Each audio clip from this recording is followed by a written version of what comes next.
Programa Encontro Semanal. Oferecimento Beleza e Cia, a vida com mais estilo. Olá, seja bem-vindo ao Encontro Semanal. Neste programa você vai ver uma reportagem sobre a paróquia São Sebastião do Jardim América e uma entrevista com o coordenador do clero sobre o retiro espiritual dos presbíteros. Começa agora o nosso Encontro Semanal.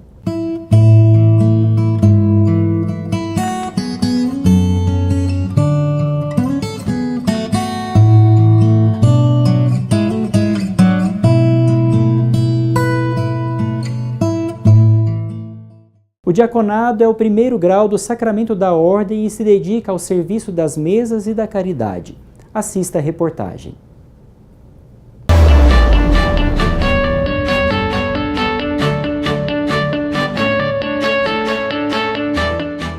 Os diáconos podem ser transitórios ou permanentes.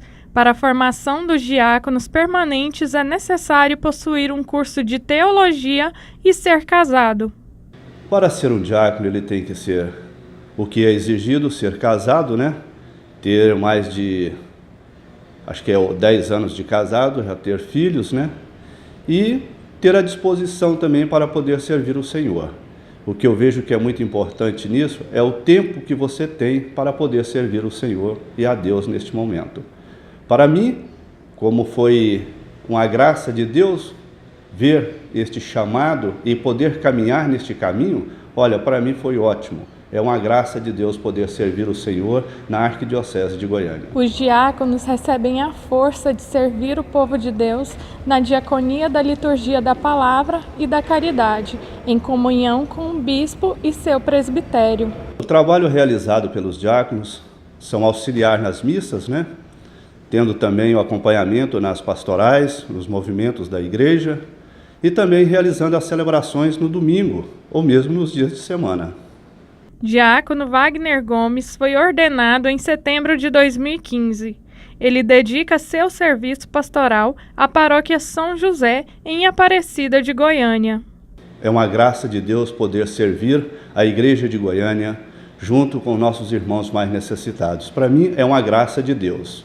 A minha missão na paróquia São José, em Aparecida de Goiânia, é auxiliar o padre, como eu já disse, acompanhar os movimentos da paróquia, realizar os casamentos, os batizados e também acompanhar a equipe de batismo, da catequese e outras mais que existem dentro da nossa comunidade. Os diáconos participam de modo especial na missão e na graça de Cristo. Eles são ministros ordenados para as tarefas de serviço da igreja. Ser diácono é um privilégio, uma graça de Deus, uma bênção de Deus na vida de um homem, Porque é você poder servir a Deus com mais intensidade, é realmente dedicar a sua vida à obra de Deus, a fazer mesmo aquilo que Cristo nos chama a viver.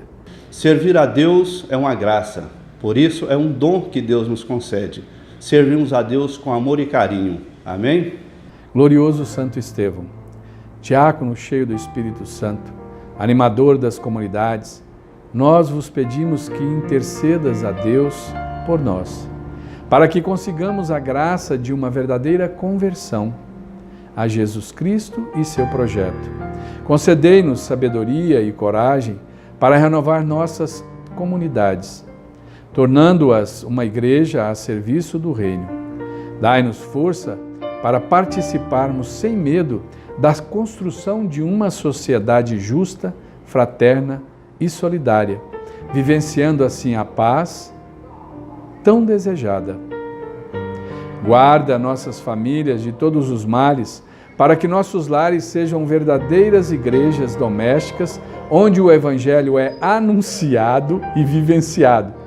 Tudo isso vos pedimos por Jesus Cristo, nosso Senhor. Amém. Santo Estevão, rogai por nós.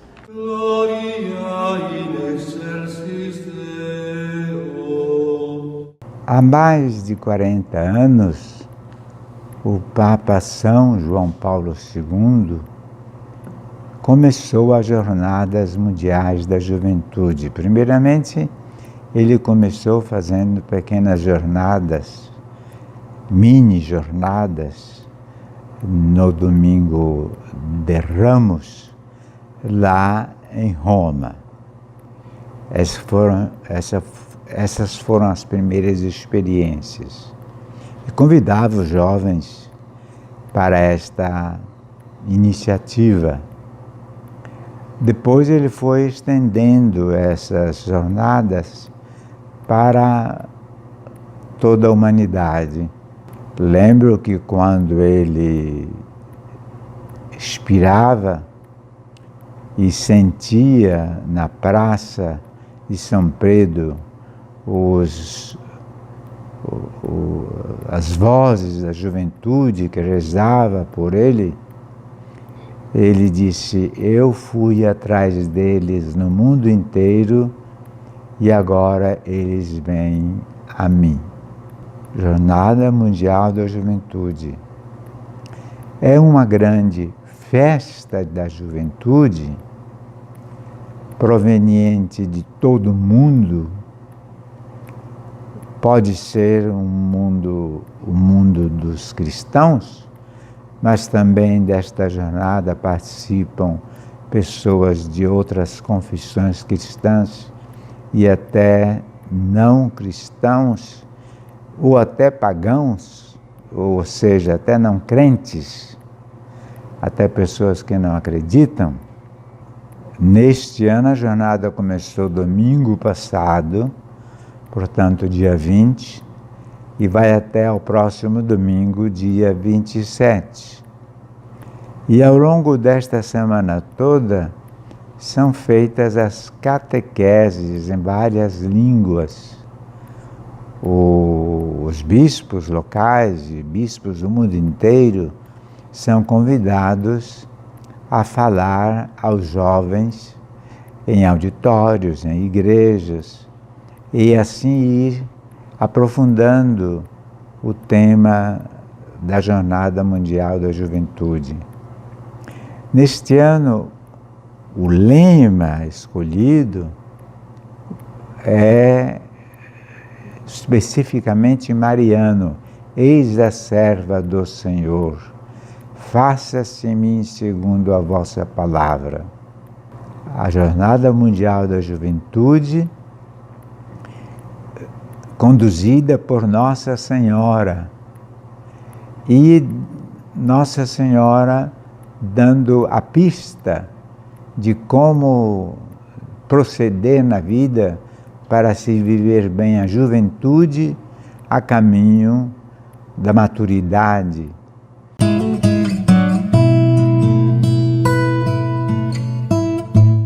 A Paris 4 é uma agência de turismo especializada em roteiros religiosos, empresariais, esportivos, grupos em geral, que oferece pacotes personalizados e guia exclusivo.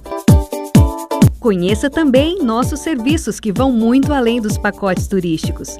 É tanto conforto que você vai viajar e se sentir em casa. Que tal conhecer o mundo com a gente? Paris 4 Turismo, paixão por viagens.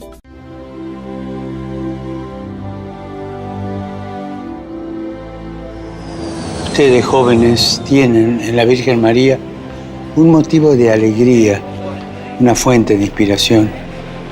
Aprovechen la Jornada Mundial de la Juventud en Panamá para contemplar a Cristo con María. Cada uno en su idioma recemos el rosario por la paz y pídanle fuerzas para soñar y trabajar por la paz. Recemos por los jóvenes, especialmente los de América Latina, para que siguiendo el ejemplo de María respondan al llamado del Señor para comunicar la alegría del Evangelio al mundo.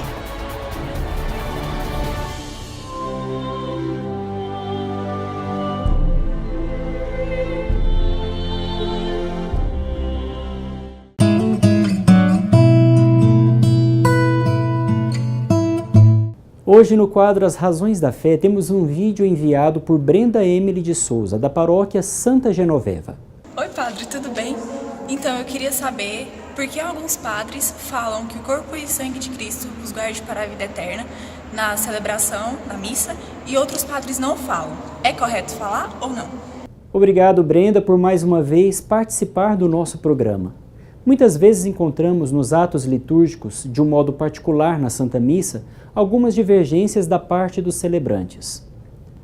Para que possamos nos orientar na unidade da liturgia, a Igreja nos propõe os textos litúrgicos que podemos encontrar nos lecionários, ferial, dominical e santoral, no evangeliário, nos diversos rituais litúrgicos e também no missal romano.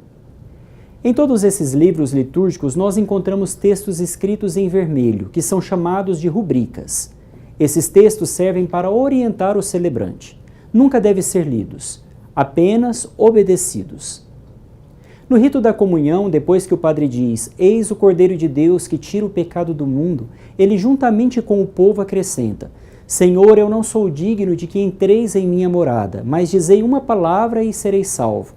O sacerdote, segundo a rubrica do número 134 do Missal Romano, volta para o altar, reza em silêncio, que o corpo de Cristo me guarde para a vida eterna, e comunga o corpo de Cristo. Depois segura o cálice e reza em silêncio, que o sangue de Cristo me guarde para a vida eterna, e comunga o sangue de Cristo. Por isso, Brenda, segundo as orientações da Igreja, o sacerdote não deve fazer esta oração de modo público, pois para o povo ele apresenta as espécies consagradas e diz, o corpo e o sangue de Cristo, e a pessoa responde com convicção, Amém, que quer dizer, eu creio. Envie para nós um vídeo com a sua pergunta para o WhatsApp do programa Encontro Semanal, 991749290, e esteja sempre pronto a dar a todos as razões da sua fé.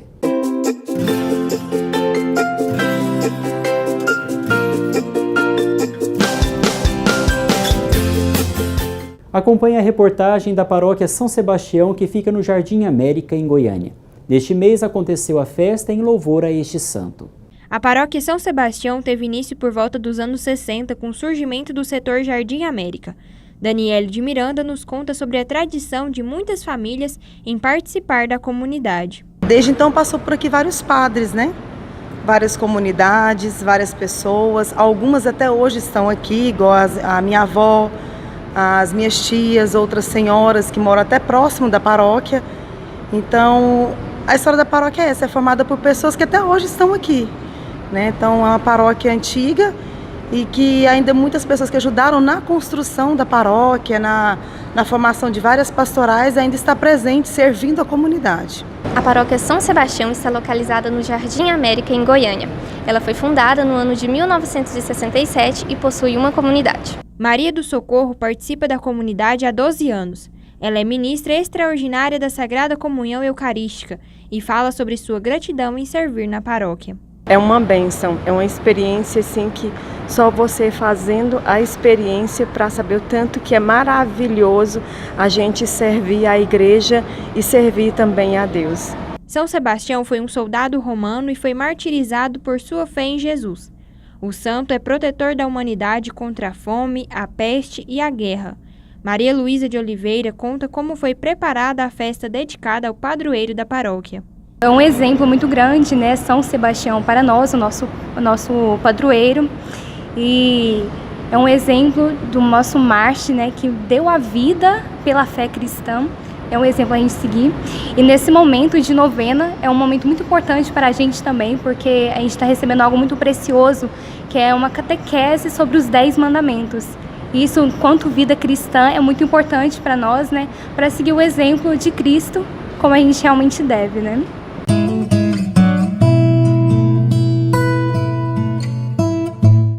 A Paris 4 é uma agência de turismo especializada em roteiros religiosos, empresariais, esportivos, grupos em geral, que oferece pacotes personalizados e guia exclusivo.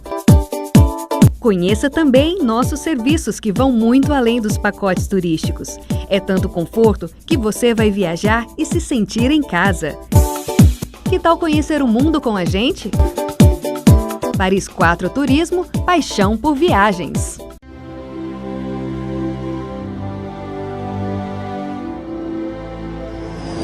Ustedes jóvenes tienen en la Virgen María un motivo de alegría, una fuente de inspiración. Aprovechen la Jornada Mundial de la Juventud en Panamá, para contemplar a Cristo con María. Cada uno en su idioma, recemos el rosario por la paz y pídanle fuerzas para soñar y trabajar por la paz. Recemos por los jóvenes, especialmente los de América Latina, para que siguiendo el ejemplo de María, respondan al llamado del Señor para comunicar la alegría del Evangelio al mundo.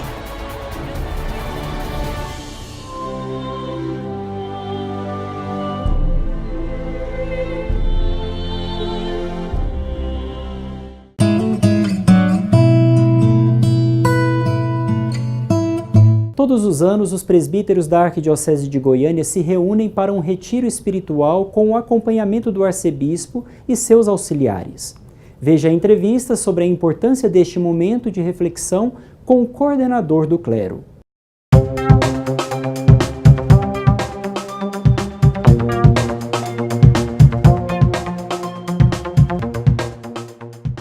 Monsenhor, o que é o retiro do clero?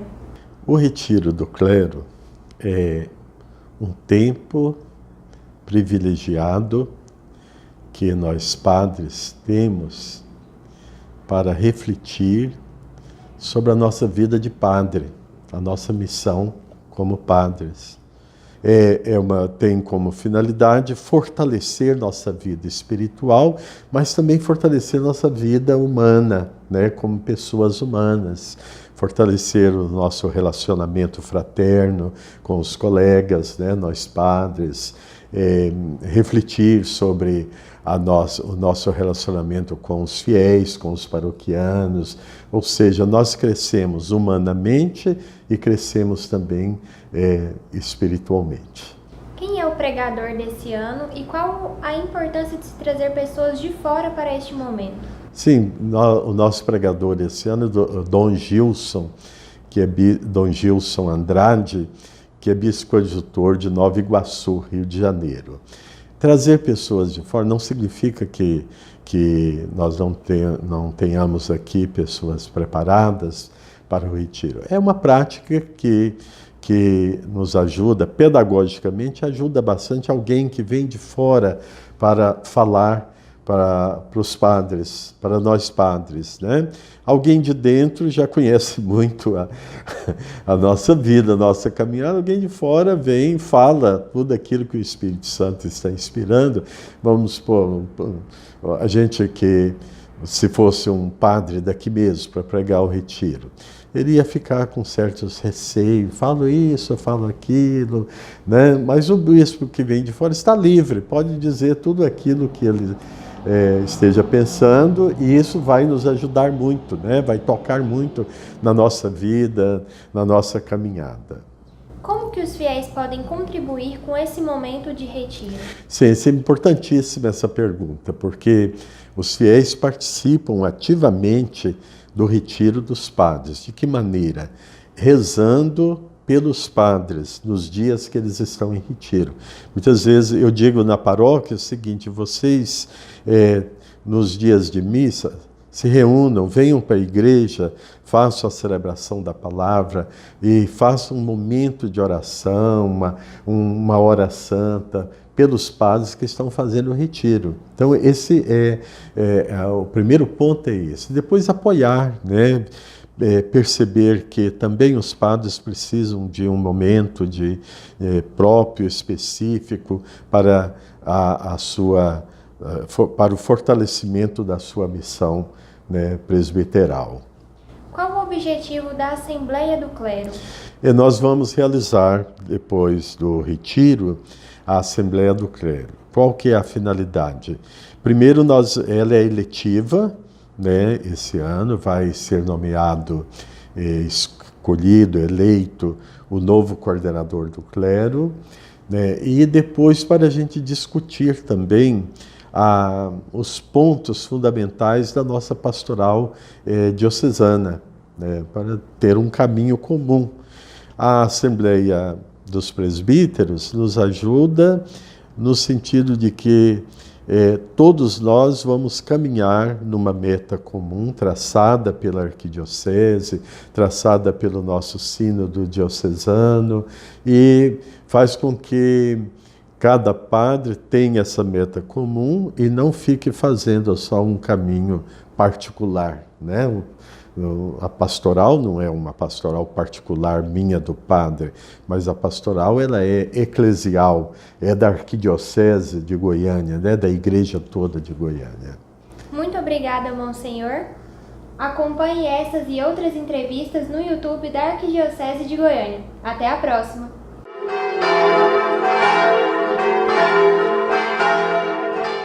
No quadro Direção Espiritual, vamos falar sobre a prática da virtude da fé.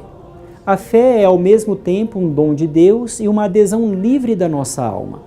Para que nós possamos progredir na fé, é necessário nos apoiar na oração e os nossos esforços pessoais. Assim, a nossa fé se tornará mais esclarecida e simples, mais firme e operante. Para bem praticar a virtude da fé, os principiantes deverão se esforçar para consolidar sua fé. E como poderão fazer isto? Em primeiro lugar, dando graças a Deus por este grande dom que é o fundamento de todos os outros dons. Também recitarão com humildade e firme convicção os atos da fé. Assim devem juntar a oração ao estudo, ou seja, a leitura dos livros apropriados que os esclareçam e os confirmem na fé. Estas pessoas deverão evitar tudo que possa perturbar a fé. As leituras imprudentes, onde são atacadas, escarnecidas ou colocadas em dúvidas as verdades da fé. No nosso tempo, em que temos tanto acesso à internet e materiais audiovisuais, devemos ter o mesmo cuidado para não acessar sites ou assistir conteúdos que nos façam duvidar da verdade revelada por Jesus. Deverão também evitar o orgulho intelectual que nos tendencia a crer somente naquilo que podemos compreender. Devemos lembrar que acima de nós está o Espírito Santo, infinitamente inteligente, que vê o que a nossa fraca razão não pode alcançar.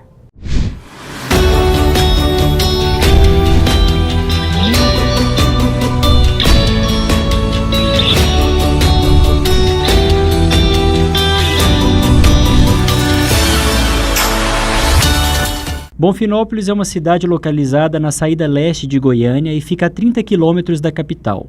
O seu desenvolvimento se deu com a construção da igreja de São Sebastião às margens dos trilhos da estrada de ferro, que proporcionou o crescimento econômico da região. Quando foi para construir a igreja, aí tinha uma comissão encarregada. Pedir, arrumar coisa, comprar e aquela coisa toda. Mas essa primeira comissão não deu certo, não. Ficou aquele trem parado, sumia material. Daí depois entrou uma outra comissão, que esse povo, alguns ainda vivem. Daí nessa pegada dessa comissão, aí conseguiu a construir essa igreja. Mas ela ainda ficou um bom tempo, assim, como capela, né? Que não era fundação de paróquia, né? Mas depois que ela já estava construída, eu acho bem que Dom Fernando estava dando um tempo de formação para depois construir a paróquia, né? Toda a vida já foi começando a construção com esse sentido, de ser de São Sebastião, né? Paróquia São Sebastião. Mas como não era paróquia, é como o senhor disse, a igreja de São Sebastião, né? As estradas de ferro cortam o estado de Goiás e conduzem as pessoas a diversos caminhos, sendo um deles o da fé. Exemplo disso é a Folia de São Sebastião, realizada anualmente em Bonfinópolis, cidade da região da Estrada de Ferro, sob a proteção do Santo Mártir. A Folia de São Sebastião é uma tradição na comunidade bonfinopolina. Tem sido passada de geração em geração e cada um, em sua própria época, tem procurado manter vivos os princípios e elementos primordiais desta manifestação da piedade popular. Assim como seu pai, Enes Rodrigues, Luiz Fernando participa da folia desde os seus 7 anos de idade.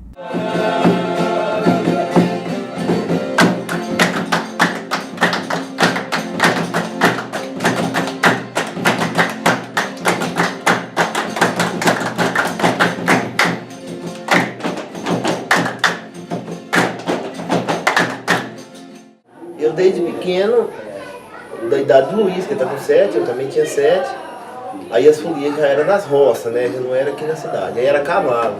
Eu já tinha meu cavalo e já ia na folia. E aí a gente vai crescendo dentro daquilo. Fui crescendo dentro da folia, né? Vivendo e crescendo dentro da folia.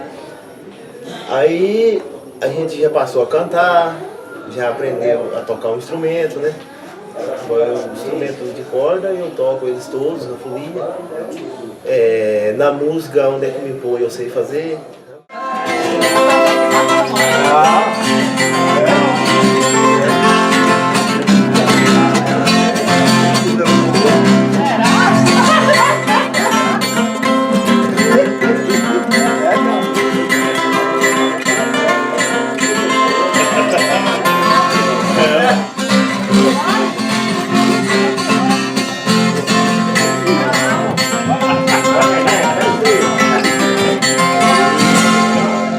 Em suas visitas às casas, os foliões rezam, entoam seus benditos e abençoam as famílias com a bandeira, pedindo esmolas para as obras de caridade. A gente que está com a bandeira é uma responsabilidade muito grande, né? Porque aqui eles têm, na de São Sebastião, eles têm assim, aquele negócio de um carrega a bandeira e o outro carrega a capanga da esmola, né?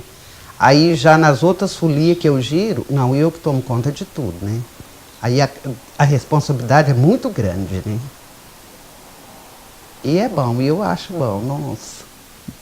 Às vezes tem dia que a gente chega e fala assim, amanhã eu não aguento. A gente toma um banho, dorme, quando é no outro dia, tá pronto de novo, né? O capitão da folia canta pedindo para a pessoa ir benzer a casa, né? Os 4 cantos da casa, né? E aí a pessoa, muitas das pessoas na casa, eles não entendem o que está acontecendo, né? Aí eu pego e explico para eles, falo com eles, né? Falou, ele está pedindo para você ir benzer a casa, né? Aí as pessoas vão benzer a casa.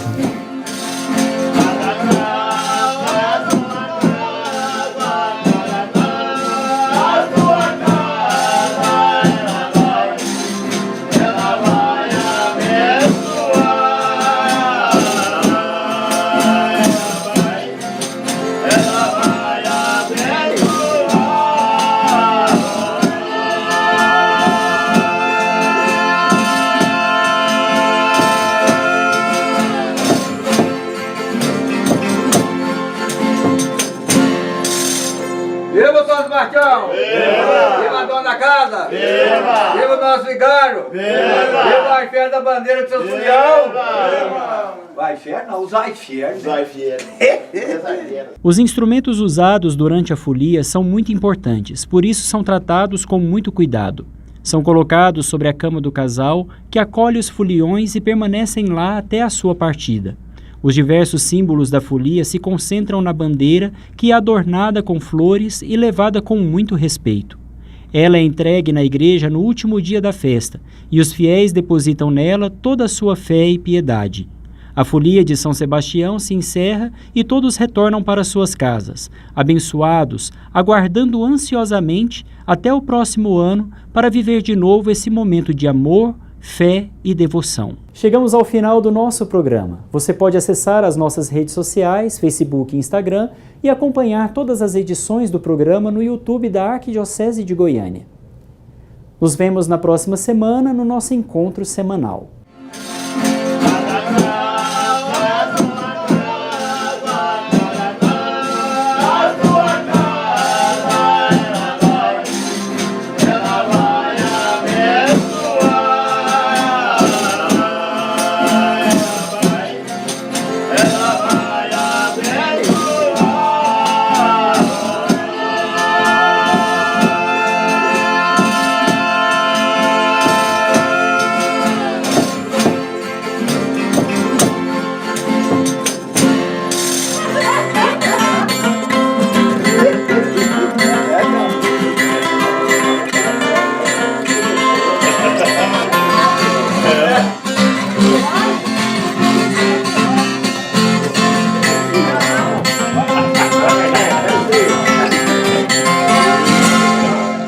No próximo encontro você vai ver uma reportagem do lançamento do Mutirão Brasileiro de Comunicação e ainda uma mensagem de Dom Washington Cruz sobre o diaconado permanente. Participe você também do programa Encontro Semanal. Todo sábado às 8h30 da manhã e às 17 horas aqui na PUC TV. Programa Encontro Semanal. Oferecimento Beleza e Cia. A vida com mais estilo.